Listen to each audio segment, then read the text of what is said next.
السلام علیکم ورحمۃ اللہ وبرکاتہ۔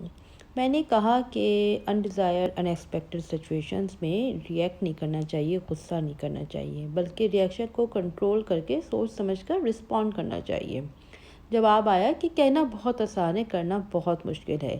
یہ سچ ہے، واقعی میں کہنا بہت آسان ہے، یوٹیوب پہ ویڈیو بنانا آسان ہے۔ اصلی زندگی میں جب مشکلات ہوں، آپ کو غصہ آ رہا ہو تو غصے کو روکنا، فرسٹریشن کو کنٹرول کرنا واقعی میں بہت مشکل کام ہے۔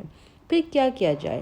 ایکچولی اپنے بیہیویئر کو بدلنے کے لیے سب سے پہلے اپنا مائنڈ سیٹ، اپنا نظریہ بدلنا پڑتا ہے۔ خود سے سوال کریں کہ آپ حالات کو کیوں کنٹرول کرنا چاہتے ہیں۔ جواب آئے گا کہ آپ کو لگتا ہے کہ یہی آپ کے لیے بیسٹ ہے۔ یہ الٹیمیٹ ٹروتھ نہیں ہے۔ اٹس کوائٹ پاسبل کہ آپ ایک چیز کو بیسٹ سمجھتے ہوں، اچھا سمجھتے ہوں، لیکن وہ چیز آپ کے حق میں بری ہو۔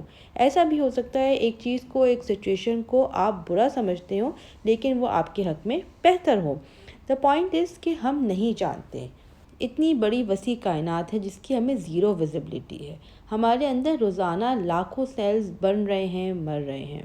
ہمیں تو پتہ بھی نہیں ہے کہ کون کون سے سسٹم چل رہے ہیں۔ اب ٹائم کی ڈائمنشن میں دیکھیں، ہمیں نہ تو مکمل ماضی کا علم ہے، نہ ہمیں آنے والے کل کا پتہ ہے۔ جو اس کائنات کو چلا رہا ہے اسی کے پاس ہے مکمل علم۔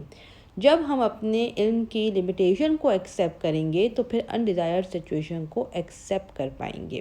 پھر ہم اپنے حالات اور واقعات کو جو کنٹرول کرنے کی خواہش ہے، اور جب وہ ہماری مرضی کے خلاف ہو رہے ہوتے ہیں تو پھر جو ہمیں فرسٹریشن ہوتی ہے ہم اس کو کنٹرول کر پائیں گے۔ تو یہ ایک نظریہ ہے جو آپ کو اپنی فرسٹریشن، اپنا غصہ، اپنا ریئیکشن کنٹرول کرنے میں مدد دے گا۔ Thank you.